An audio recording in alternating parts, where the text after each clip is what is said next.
Je suis celui qui brûle tout sur son passage. Je suis celui qui, dans les ténèbres, éclaire. Mais comment donc as-tu réussi à me dompter, toi, peuple Bassar? Tu as fait de moi l'objet de tes initiations, de ta danse et de tes divinations. Tu as fait de moi l'objet de Tbol, la danse du feu. La danse du feu. Je suis celui que crache la terre tremblante quand la colère gagne ses entrailles. Mais comment donc as-tu réussi à me dompter, toi, peuple Bassar, héritier de la langue Ncham, habitant des versants du mont Bariba Bassar, adorateur de Unimboti, maître du fer coulant dans les hauts fourneaux de Bangeli et de Nangbani? Mais comment donc as-tu réussi à me dompter, toi, peuple Bassar? Tu n'es pas le seul à la poser cette question. La même question, je me la suis posée. Longtemps, très longtemps. Et c'est ce qui m'a conduit à aller à la découverte de Bassar et de Tbol, la danse du feu. Comment le Bassar a-t-il réussi à dompter le feu et à en faire ensuite un outil de divination? Comment le Bassar organise-t-il la transmission de cette danse aux générations futures? Mais avant, quelles sont les origines et les manifestations de cette danse? Les origines sont diverses. En Afrique, ce sont des mythes et des récits qui entourent tout notre patrimoine immatériel, entre autres la danse du feu.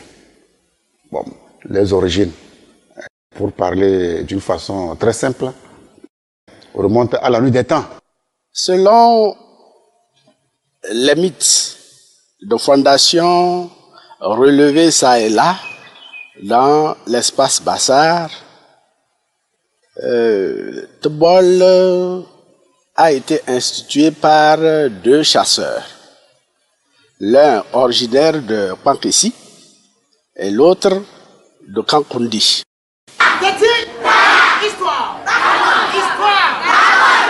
Il était une fois Kankundi. À Kankundi, un quartier est de Bassar, vivait un chasseur.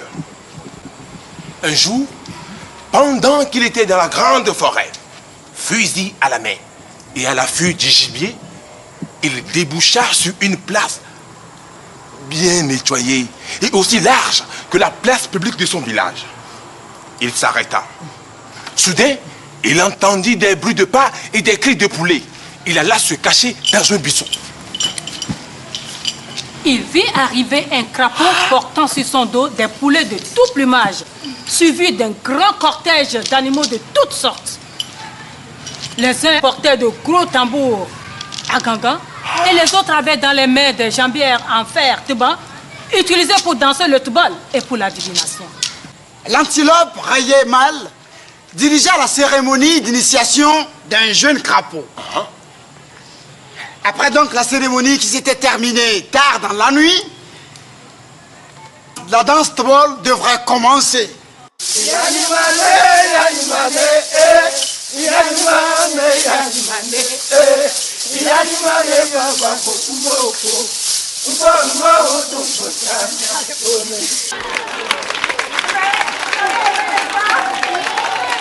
Pour d'autres, Tbol aurait comme origine Pankessi. Histoire, raconte. Histoire, raconte. Il était une fois Pankessi. Pankessi était jadis un village. Un village où vivait un chasseur du clan Nayoul. Lorsqu'on écoute ces deux mythes, ces deux contes, on se rend compte que ces deux mythes mettent en action des animaux de la forêt, notamment le singe, le crapaud, des génies de la forêt. Les deux quartiers, Pankessi et Kakundi, sont des quartiers originaires de Bassar. Et donc, c'est de ces deux quartiers qu'est née la danse Tbol.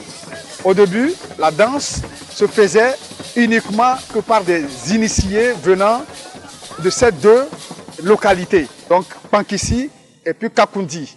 Et ce n'est qu'après que cette danse a eu une certaine diffusion dans les autres localités, dans les autres groupes, dans les autres clans, pour être aujourd'hui la paternité de tout Bassar.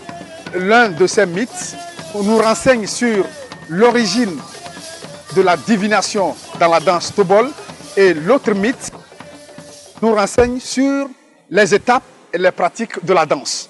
C'est ça qui est extraordinaire dans la complémentarité de ces deux mythes, le mythe de Kakundi et le mythe de Pankissi. Entre ces deux quartiers, c'est une relation purement neutre, il n'y a pas de rivalité, il n'y a qu'une complémentarité. Tobol, la danse du feu, est l'étape ultime de cette métamorphose qui permet aux initiés de communiquer avec le monde invisible, c'est-à-dire le monde des divinités Bassar et Dieu Mbote.